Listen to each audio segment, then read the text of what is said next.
All right, this week I want to place an added trigger warning on this episode. We are going to be discussing a managed use approach. I would say harm reduction, but as we've learned this season, if you've been listening, harm reduction is simply a spectrum from abstinence to active use. So it's all harm reduction. In other words, the programs we are going to learn about today involve men who are actively involved in chemsex. The objective behind Mild to Wild could be provocative for some people here in the U.S., not in other countries. I receive hater comments quite often when I refer to some men who are using meth recreationally and functioning in their life. Remember, that is one point on their journey, but it is possible, and there are men out there doing it. Now, these haters usually identify themselves as a 12-step person, as a 12-step fellow. I'm just telling you how they identify themselves. And they tell me I'm killing people by admitting that some men are involved in chemsex and it is not problematic in their life. But look, it's the truth. Others send me hate mail, for instance, a harm reduction group in Chicago, who are upset with me because I send the message that chemsex is something bad. It's like, I can't win here. Chemsex can be very bad, but it doesn't have to be, right? They apparently haven't listened to any of my podcasts. Listen, the fact is that some guys are going to use meth and will for a long period of time. Do I think it's the norm that men can sustain this? Well, based on the numbers I'm seeing in the drug treatment centers and the growth of my business, no. However, it is also close to impossible to compare that data to actual users. How would one ever know how many men who have sex with men are out there using? How would you know? The purpose of the podcast is, yes, to help eradicate the epidemic of chemsex among the MSM population and community. And part of that is showing all sides of the issue to promote safety and dignity for those who are still using. So let me be clear. This episode and this conversation is not giving you permission to keep using. Chances are, if you're listening to this podcast, you are experiencing problematic consequences or you want to quit. If you are like me, you can't just use a little, and you can't just use sometimes. Some can. But you cannot use the example of some men who seem functional as your model and justification for continually trying to use it sparingly while your life slowly deteriorates. Your experience is not everyone's experience, right? That guy's experience is not your experience. Judgment and shame is the fuel for addiction, but it cannot be the solution. That is my underlying message. That's the structure for all of my content and all of my philosophy. So I want to respect and not judge those who are still using and who don't want to quit. Men who are using deserve non-judgment, and they deserve education for how to use safely. And you'll hear more about what I'm referring to when you listen to today's episode. And when the queer community, first, can stop judging each other and stop perpetrating the very behavior they stand against, we can all begin to heal. And this is why I want to showcase people and programs like I am today. One more time.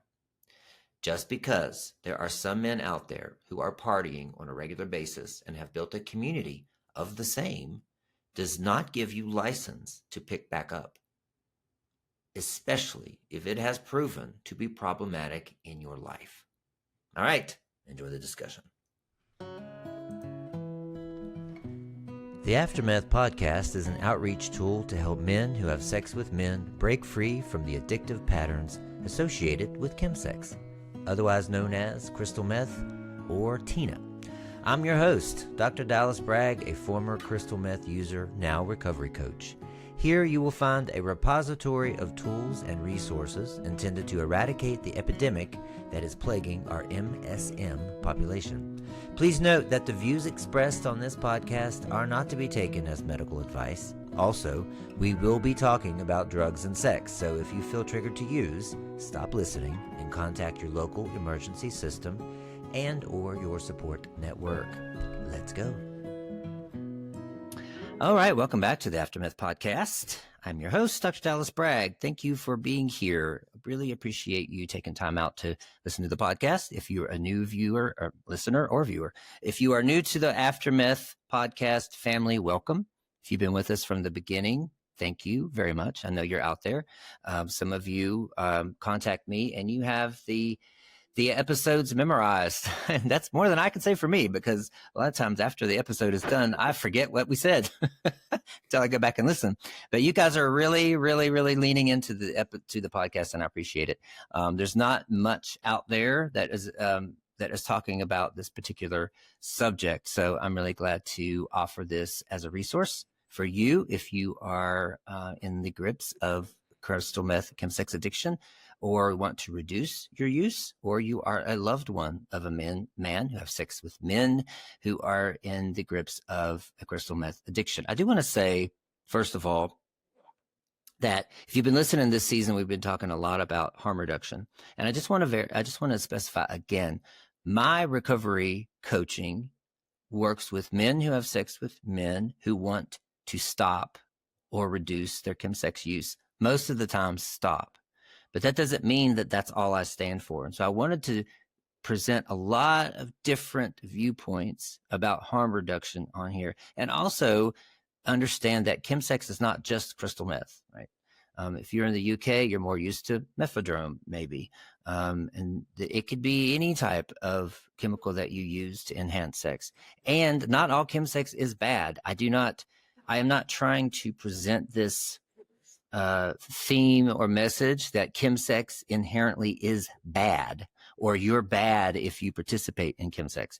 I help a particular niche of men who want to stop in my recovery coaching business. The podcast is out here to educate. And so today, I'm hoping that you're going to be very much educated in what they're doing in other countries, especially Canada. But before we get started, I want to remind you that we do have a supplemental study guide that goes along with each episode. If you want to be on the mailing list for that, just go to drdallasbragg.com, sign up for my newsletter.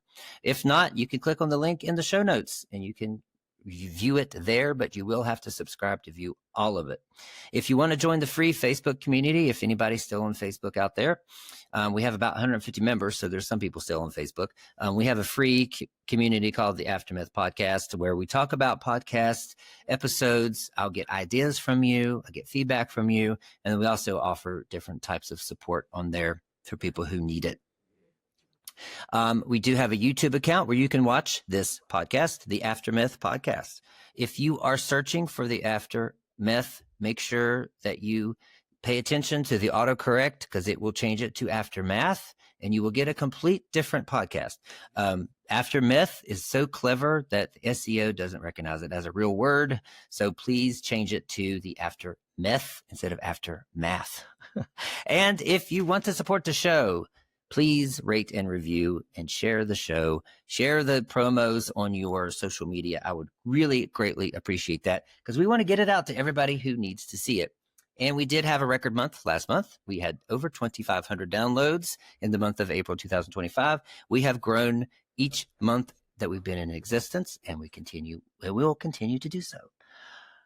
There's my spiel. I'm going to introduce my guests now, Jordan and Andrew. Jordan Bond-Gar works with the Gay Men's Sexual Health Alliance of Ontario as their coordinator of PnP and Chemsex Initiatives. I wonder if that position exists anywhere in the U.S. Probably not.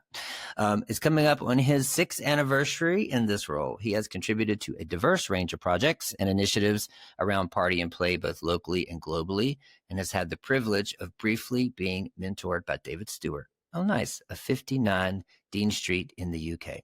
Some projects of note that Jordan has spearheaded are Mild to Wild, a Zoom drop-in run for and by guys who PnP.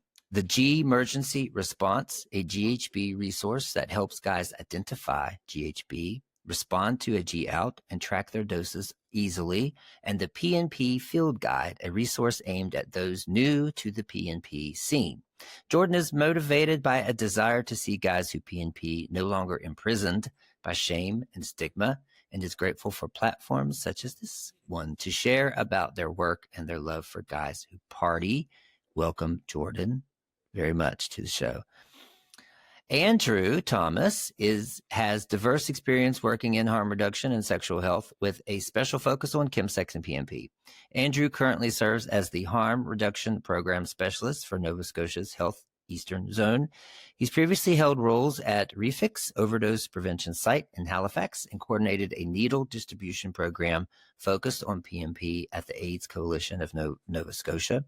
Andrew leads the PnP Project funded through the Community-Based Research Center, CBRC, a social group and website focused on reducing harms associated with chemsex. He also co-founded G-Emergency Response with Jordan Bond-Gar. His research with Dalhousie and Mount St. Vincent Universities covers compassion, food insecurity, sexualized violence, sexualized substance use, and sex work. Wow, you two are busy boys. Busy bees, yep. Thank you for coming on the show. Appreciate it very much. So I just want to dive right in to the biggest question that I'm going to get, and that is, what is the objective of having programs that promote continuing the PnP and chemsex? Does anybody want to jump in on that? Andrew, do you want to? I'm happy to if you want to. Sure, yeah.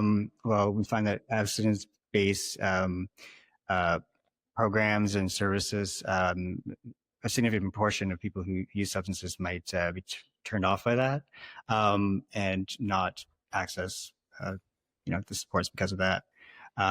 So incorporating, I guess, like a wide variety of services. It's important to have the abstinence-based ones as well, but it's also important to incorporate, who maybe don't want to make a change in their life right away, to bring them in as well. Mm-hmm. Right. Mm-hmm. Yeah.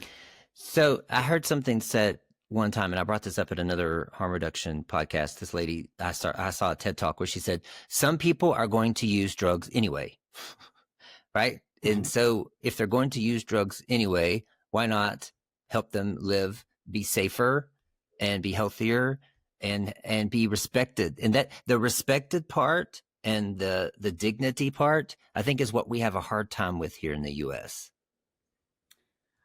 I'd say the same in Canada, honestly, Dallas. I think just because we're ahead in programming doesn't mean attitudes have shifted greatly.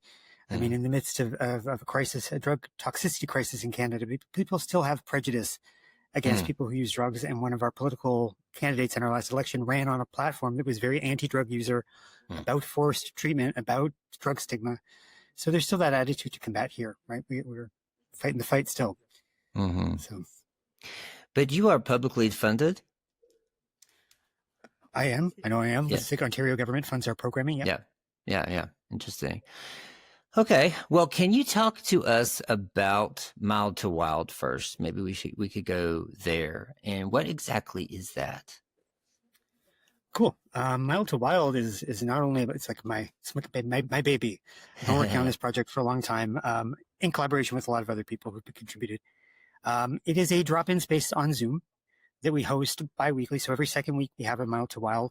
It's just a space online where guys can come together and talk about the important stuff in their lives. So we do a little bit of skill building, like we do workshops on safer slamming. We do workshops on, mixing drugs and what are safe combinations, what are unsafe combinations. But we also talk about things like grief and dealing with the cops. It's just a space where we get to talk about, I'm going to swear. Is it okay to swear on your podcast? We all say fuck and everything else here. You can even say cunt if you want. I don't know. I'll probably throw that in sometime today. I love that. Where we just get to talk about the real shit in our lives, right? Like there wasn't a space like that before. The reason it came about is because I was a service user at the organization that helps run Mild to Wild. And I had gone to one of their drop-in groups that was for harm reduction. And it really wasn't about harm reduction. Everybody in the room was practicing abstinence, and I felt really like left out. And like there wasn't a space for me to come and talk about my reality, which was I was continuing to choose to use, but how do I do that safely? And why don't I get to have a community of like-minded folks? So a long time ago, we got a grant. We got some seed money to develop a program. It was face-to-face at first. We found out the hard way guys don't like coming into a building. that's easily identified as like an AIDS service organization. So face-to-face didn't work. But if I know one thing about Guys Who Party is like we love to go on camera and we love to be on Zoom. So Yep. we thought, why not translate it to Zoom? And it was a space and platform guys were comfortable with. And we've had a lot of success. It's not like we get 20,000 people coming out every night, but we get a good number of dedicated folks who come. And the conversations we have are just real and authentic and raw. And I think it would shock a lot of people that people who are actively using it, actively involved in PnP, can be vulnerable with each other and be supportive with each other in this space. And it's been really wonderful. And the goal is just to not make people change, but it's to help them be safer and to have a place to talk about the things that formerly we would have to keep to ourselves because of stigma and judgment from loved ones or supports out there. So that's a little bit about Mild to Wild, and it's all hosted by peers. It's all people who currently party and play who lead it. So okay. Well, I mean, it kind of reminds me of when I was on the Zoom rooms, there was somebody who was partying and playing was monitoring it. It was like the moderator too, right? It's almost kind of like that, I guess. Sort of. Not really, but yeah, people's clothes are on during this one. So well, yeah, but it's run by peers, right. Yeah. Okay. Do you have kind of the same? Is this a group that ebbs and flows with attendance? It's sometimes it's harder to get people to come out. I mean, during the summer, our numbers kind of drop off a little bit. Right. But during the course of the year, we average about 10 to 12 folks in an evening. We have special topics that draw a bigger crowd. When we did the workshop on psychosis, a lot of people came out for that. Okay. It really depends on the topic and the night. And we're a very limited people power group. Like there's not a lot of capacity for doing a lot of promotion right now. We're working up to that. But really, we're trying to get the word out because we would like to have a few more people come to the group, especially because we're the only kind of group like that operates in Canada, as far as I know, other than Andrew's group. And we could be serving a whole lot more folks in rural areas and in suburban areas that don't necessarily have access to some of the supports we have here in Toronto where I'm based. So, yeah. I would think that, because anybody who's been in this world, there is a sense of community, and that's part of the reason why a lot of my clients have a hard time moving on is because they've made such strong friendships and built relationships. And a lot of these, you go through so much with these people, with these guys. So I would imagine this helps them feel connected in a new way and seen and heard too, I would imagine.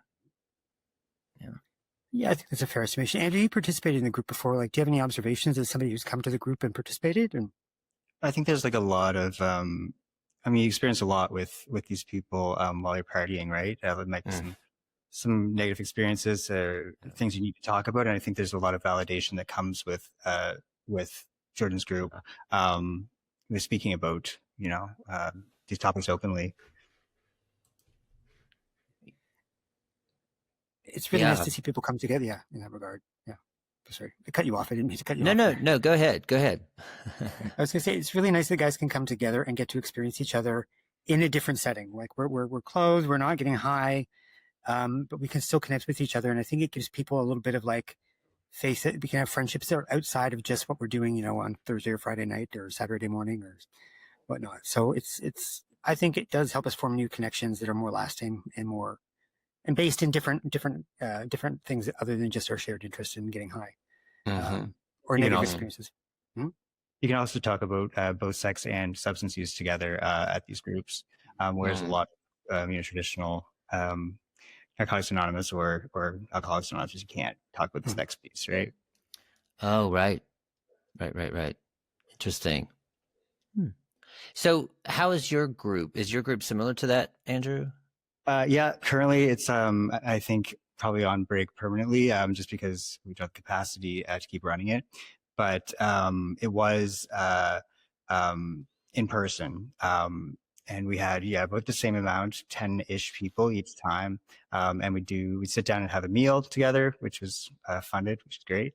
And then after that, we would write topics down and discuss them kind of,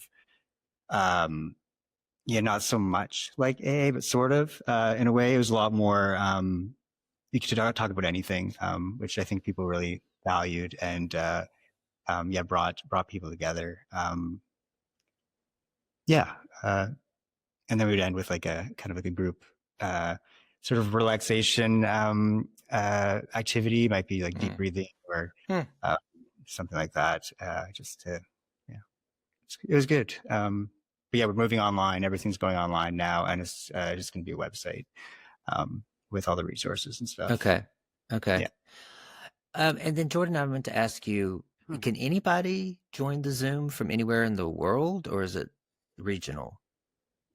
So my boss will have me say it's regional. It's regional. It's only for Ontario, but we don't kick people out if they come from abroad. We've had people from the States join us. We've had people from Thailand join us at one group. We don't actively promote it internationally, but if we get people who are stragglers from other parts of the world, we're not going to kick them out. And right now, we're really concerned with the fact that in Canada, a lot of harm reduction supports are falling away in different provinces. So we're concerned that people don't have access to services in other provinces. So we want them to come to the group if they need a space to talk. So there's so few spaces that where people can come in and do shit. Like, I swore again, shit like that. It's fine. Yeah. So. Yeah. Interesting. Well, okay. Let's talk about. I have a question about psychosis, but let's talk about if you're okay with this, the G-mergency project that you two worked on, because that's another big topic that I get asked about that I don't know about.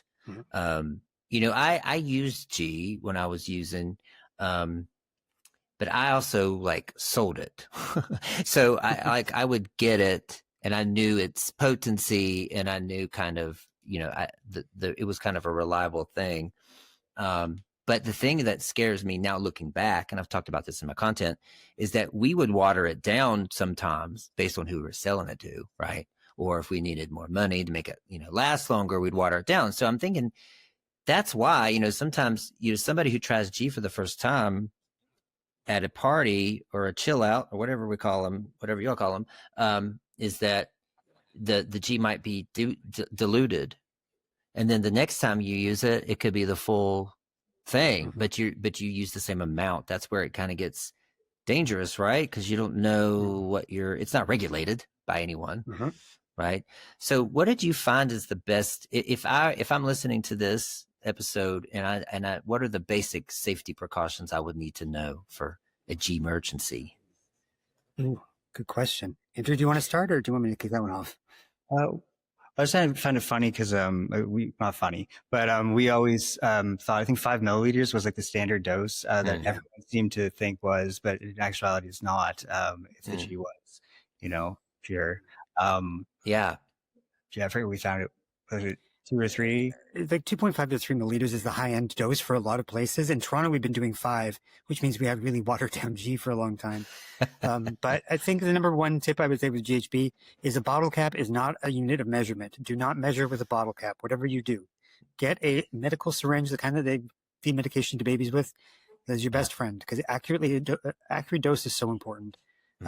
There's so many other tips to give you in terms of being safe with G. But we had the opposite problem here in Toronto. It wasn't getting watered down. What was happening was it was being replaced with a different substance. The market changed a couple of years ago, and BDO came on the scene, and so did GBL. And people were dosing 5 milliliters of those two, and we've had a lot of people. I don't remember at last count how many people we lost in Toronto, but I know at least 7 people who died of a GHB overdose in the past 2 to 3 years. Yeah. Wow. So including a couple good friends of mine. So yeah. Well, I mean, I noticed that you also had a field guide too, which I found interesting because, these guys that are getting into this, maybe they're drunk and they go to a party and they fall into this. They don't know, right? Nobody's telling them, this is what you do with the needle, or this is how you drink G, or this is what you do. This is how much you should smoke and all that kind of thing. Like they're just falling into this world without any kind of idea of what's going on. I would imagine that a field guide and a G-mergency program and everything that you're doing would save lives.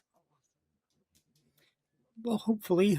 It's hard. I mean, the whole goal was to, and I'll just hold up the field guide for the viewer audience at home. This is it. I've got a copy right here. Vanna White herself. So when I sat down to write this with my friend Jonathan Vallely, who was my co-author on this, and my other collaborators, we really wanted to create a guide that was like somebody in the party scene who's more experienced talking to you and giving you the advice that we never got. Right. and reminding people of their own agency and their own ability to like monitor their partying and to be aware of like when things are getting out of control and to know their warning signs and also know how to do it safer, things to be avoided. And, you know, we try to write it in a style that was warm and friendly and like not stigmatizing and not all about like, ooh, shame. Here's one good thing about crystal meth and 5,000 things that are bad about it. So that way you feel stupid if you do it. That was not the attitude we wanted to take. We want to be really neutral, very balanced and very sex positive and very like, hey, if you enjoy doing this and it's not a problem, good to you, mama. Cool. Like we don't want to be here to tell you that you have a problem that you don't have, but we also want to alert you to the fact that for about a quarter of folks who try party and play, they're going to develop a problematic relationship. So you need to be aware of what's going on in your life and your relationship with the drugs and the party scene. So I think we did a good job with the field guide. We've had a lot of good feedback from community members about it. And yeah, it means I still get feedback on my Instagram about it today from people who are like, oh, this was so helpful. And Really? it's my Bible. But yeah, so, well, not the Bible. I don't want to compare it to the Bible because it's not from God. Chemsex Bible. Yeah. So. I think it's good to have something that's evidence-based as well, rather than, you know, a lot of misinformation is being Right. right out there, right, from people's peers sometimes. So it's good to have something that's standard and evidence-based. Yeah, for sure. For sure. Yeah, I'm sure we don't have anything like that in the States that I know of. I know there's some countries when I did the research, Australia and I think Madrid both had kind of this kit, even a Chemsex kit that they would send you. It would have kind of some kind of booklet in it, some kind of supplies, you know, something that would make it a little bit safer. Did you say a quarter of those who try Chemsex develop a problematic relationship with it? Is that correct?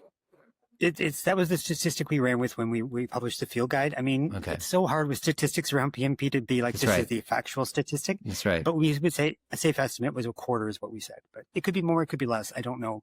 But it just puts the awareness in people's mind that not everybody successfully manages it and that you should be aware. So that's right. Yeah. Yeah. And that's a hard message for me on my, on my social media. It's a hard message. It seems conflicting to people when I say that, you know, because I'm helping guys get, you know, who have a problematic relationship with it. I'm helping them stop, right? But at the same time, I'm also saying you can do it and not have a problematic relationship with it as well, or I can help you reduce it, right? And manage it if you can.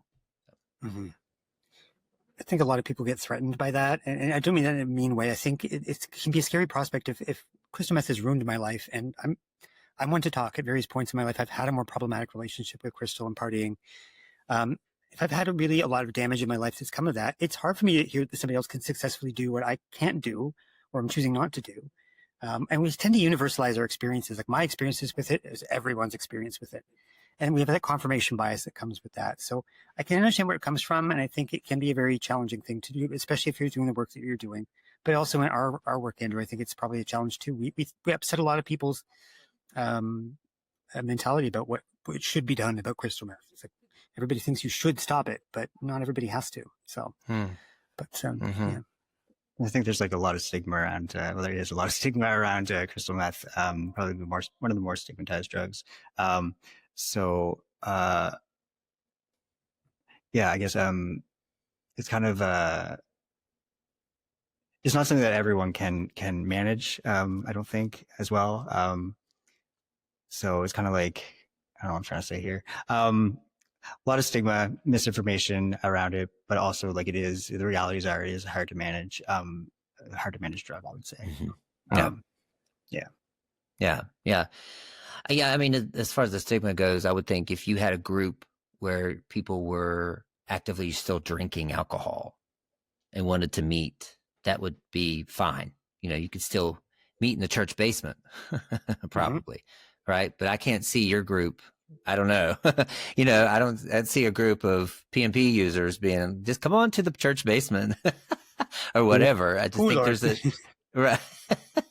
We actually in the church, the PnP Project. Oh, really? Below that was the overdose prevention site, Refix.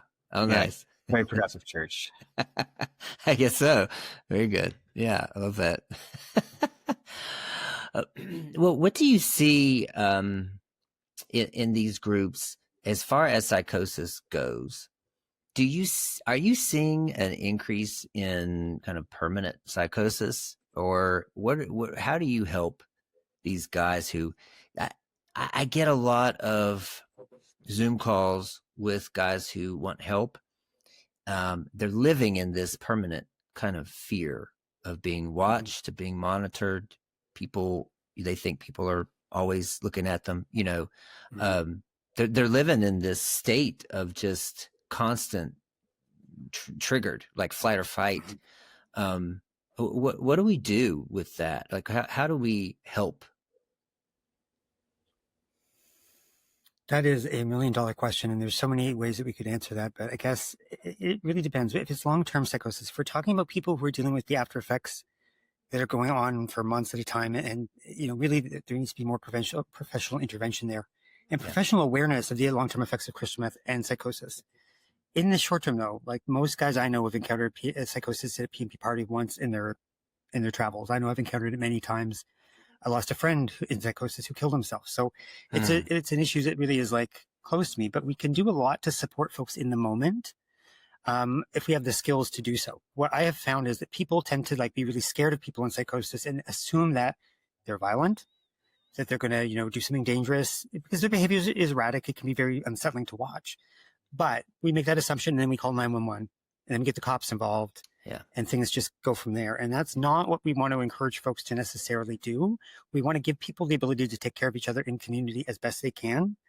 Like there's things you can immediately do, like reduce stimulus, turn off the porn, turn off the music, like tone things down, put the drugs away, go to another room that's calmer. If people are feeling followed, don't stand in front of the window, where they're watched.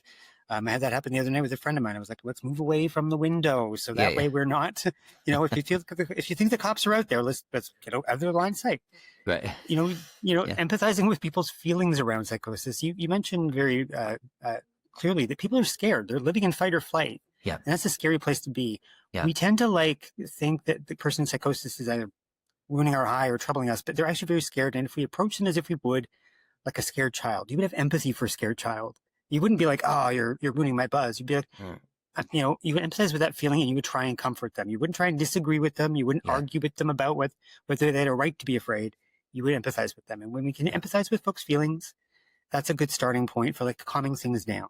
It's not going to get rid of psychosis. Only sleep and stopping use for a period of time is going to get rid of psychosis in a temporary way. But, there's a lot we can do as community members to show that we know that we care about people. And calling cops should be a last resort. If they're a threat to you or your property or your physical being, then you might want to call 911. But even then, it shouldn't be the first resort. It should be the last, in my opinion. Yeah. No. Did you have anything, Andrew, on that?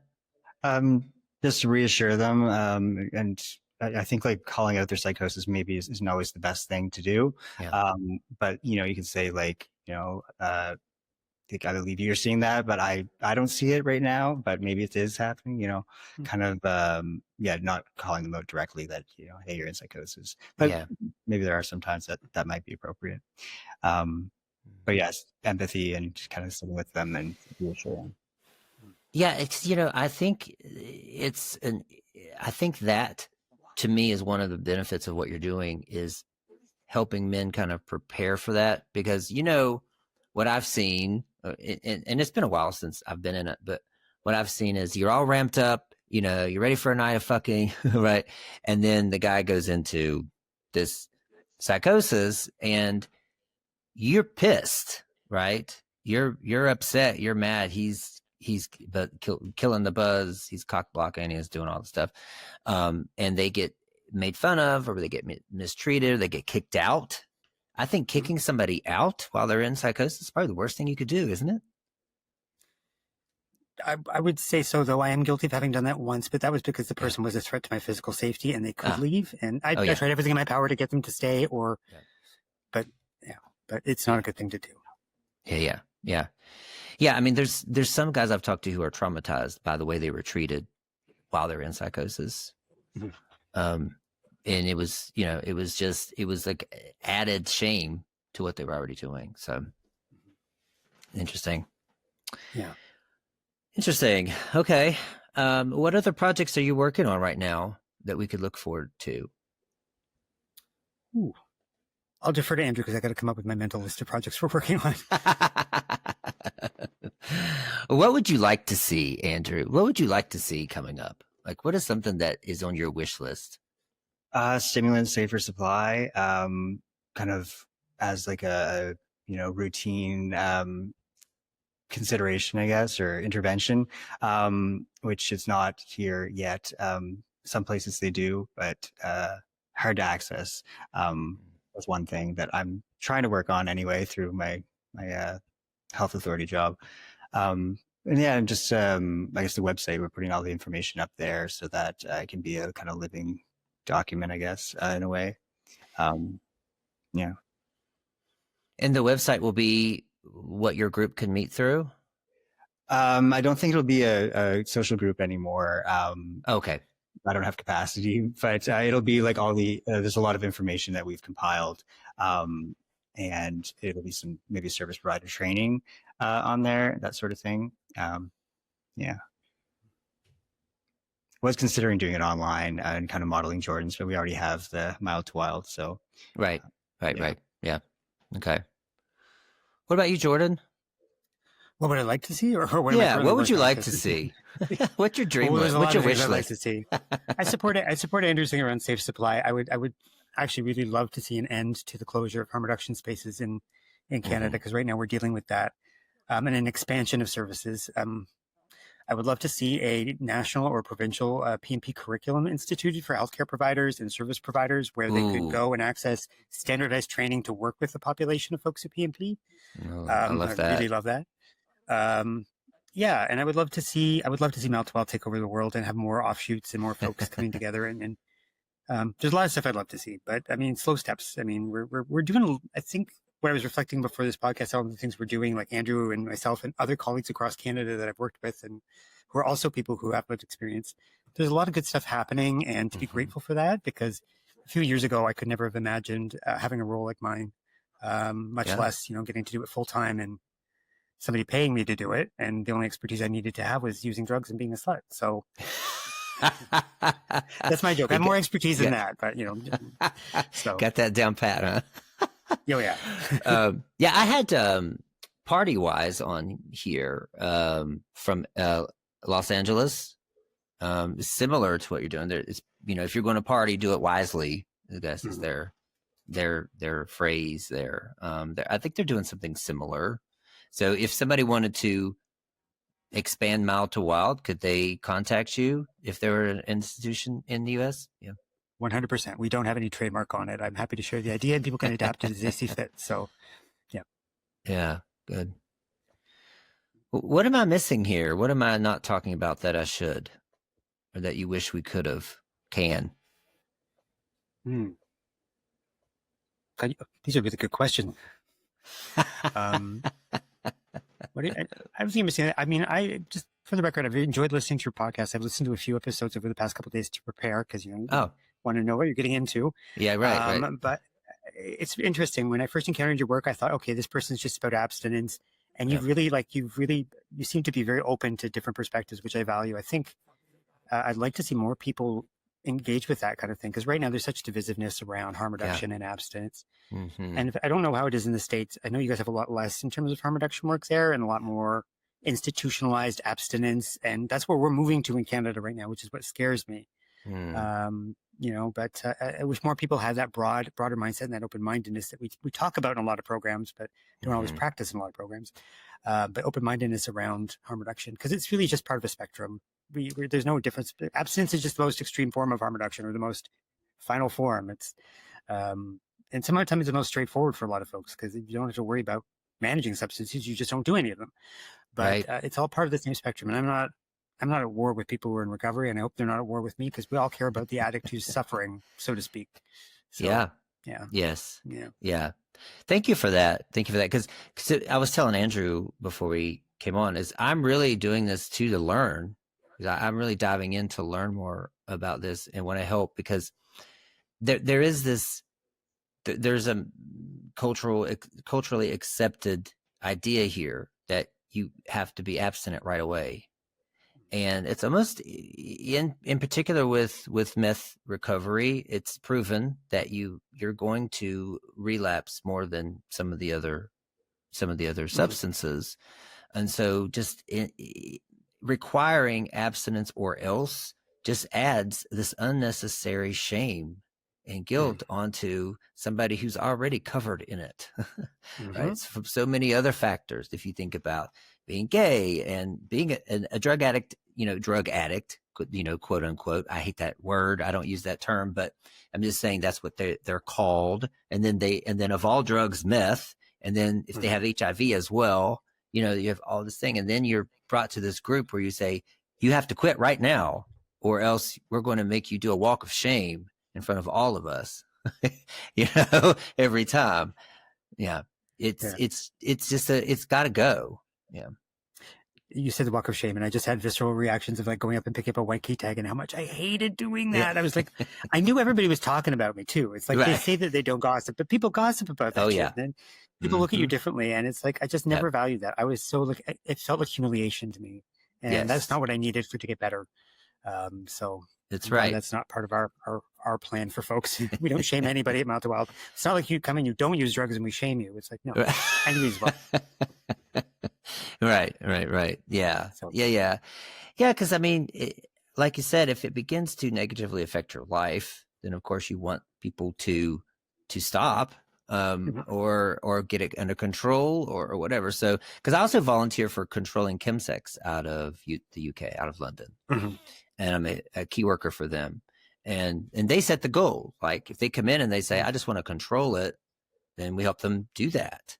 And I've helped guys plan for a whole party. Like, this is how much I'm going to use. This is when I'm going to start. This is when I'm going to stop. And I bookend it for them, check in at the beginning, check in at the end. And, they've done it in a controlled manner. So it's possible for some. It's important to, value the person kind of centered, expert in their own life. It's their, their goals, whatever they might be, working towards. So recovery looks different for everyone. I hate that word, but, everyone identifies with that word, but also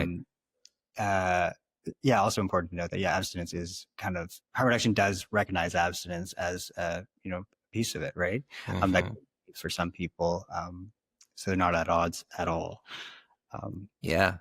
That's right. Expert in your own life. That's the key there, isn't it? Because if you can be an expert in your own life when you start recovery and get through recovery, then you're going to continue to be an expert in your own life throughout your life. In all other ways. That's why I don't think we're thinking broadly enough that in the process of recovery, you're preparing yourself for how you're going to show up, or if you're in recovery, right? Or harm reduction, or whatever you want to do, but whatever it is that you are the expert of it in your own life. So, can look different for everyone. Just depends what works for you, right? So you need the widest range of treatment options, supports, everything, right? All the colors in the toolbox, is that what it is? All the colors in the crayon box. Crayon box. The treatment centers in where you two are they as open as far as when you go to rehab? Is it, because the ones here are mostly, all of them are 12-step based, right? Mostly. I mean, there's more that are popping up that aren't, but what do you expect in Canada? Well, it is not the Valhalla of treatment. I've been to treatment 3 times in Canada, and I've only had one good experience there, and that was at CAMH, the Center for Addiction and Mental Health here in Toronto. They used to offer a rainbow services program geared towards queer people, not just gay men, but queer people in general. But they did have a specific men's program that was specialized in dealing with chemsex and PnP, along with other substance use issues. But that was the one program where you got individualized care, you got people understood the cultural competency aspect, people were queer who were supporting you, you were healing with other gay men, you didn't have to hide the sex part. Every other time I've been to treatment, it has been more of the same. It's been 12-step based. It's been very, very, I've been the only queer person there multiple times in other treatment facilities, subjected to homophobic bullying, subjected to all sorts of violence and shame and ridicule and embarrassment. Trying to talk about my sex life in front of a group of straight guys was You tell them what you do at a Chemsex party, they're like, what? What? And then the ignorant comments come and stuff like that. So Right. we don't have a well-funded public recovery or public treatment network here in Ontario. And that's one thing that currently this year I'm looking to work on with some other partners, is like bringing some standards of care to treatment, because there's no cultural competency. And often gay men who are going through the drug channel, if they're going through the drug channel, like traditional rehabs, they're going to get slotted into a public or private rehab facility that doesn't know what to do with them, and just says go to meetings and all addicts are the same, and just because you use crystal meth makes you no different than anyone. Yep. It's really not good. It's not good. Yeah. Sorry to tell you, Canada's not paradise all the time, but yeah, similar here. Yeah, similar here.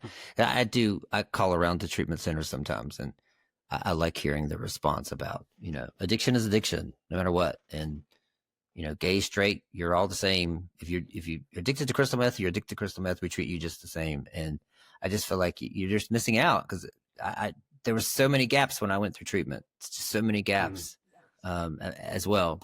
So, which is part of what I'm doing as well. Yeah, I had a similar experience, except the guys that I went to treatment with, they were actually like quite open and enjoyed hearing about some of that stuff. I mean, it was actually a pretty good experience socially, I guess, which was a surprise. And also it was, I don't know, 36 days or something like that. A break for my brain to heal a little bit, so I could maybe make some more responsible choices, or more healthy choices, I guess would be the word. But yeah, there's not a lot that focuses on the two, sex and the drugs together, which is something that I'm trying to implement here. That's right. And like you said, is missing from maybe an NA or even CMA, I think. You're not supposed to talk about sex, I guess, or something, right? I don't know. Okay. Well, if we were to access some of these resources, the field guide and different things like that, can you get all of that online from here? Okay. gmsh.ca, and if you want, I can send you a PDF copy, Dallas, of the field guide and a couple of our other resources that you can share with anybody who's interested. If they email you, you can do that. Or you can give them my email, and I'll email it to anybody who asks. Yeah, no, sure. I'll do both. Yeah, do both. If you don't mind, give me a PDF. Because I do get questions about how do I stay safe, or how do I keep my teeth, or, just kind of questions like that. And that I did have sort of a mentor when I first started who kind of gave me some tips on hydration, which was the key for me, my skin and hydration and Mederma. I had Mederma for it was like a skin repair for my arms. So there were things that I did that helped me along the way. Okay, well, we can wrap it up unless there's something again that I missed, something that you feel like should have been mentioned here that you wish I hadn't have. Anything? Oh gosh, no. No. I think we talked about a lot of good stuff today. Well, good. I think we're good. Andrew, you're good. I appreciate you two coming on, and I appreciate what you're doing. And yeah, hopefully maybe I'll get you connected with help you expand here. I'm not sure what the laws are for sending harm reduction supplies across the border. Jordan? I don't know either. I wouldn't necessarily, I don't think it's going to be favorable right now. I would not want to send a lot across the border right now. Just saying. Probably not in this current. Yeah. No. That's true. No. That's very true. Okay. Well, guys, I hope that you enjoyed this. If you have any questions, I'm going to put Andrew and Jordan's information in the show notes. I'm going to put the websites in the show notes. You can also comment on YouTube. You can comment on Spotify if you want to join in the conversation. Or if you want to ask them questions and you can't reach them or whatever, just DM me or post something on social media and I'll get that information to them. But I'd like for you to join in the discussion.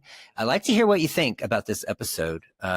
This is probably, I would say one of the most, it's gone in the spectrum of harm reduction farther, maybe, than some of the others that I've done. So I'd like to hear what you have to say about it. And if you had this kind of resource early on, if you are abstinent right now, would it have helped you? What would be something that you could maybe contribute to now for other guys who are using but want some resources? So I'd like to hear what you have to say and what you think. All right. Guys, I will see you all next week.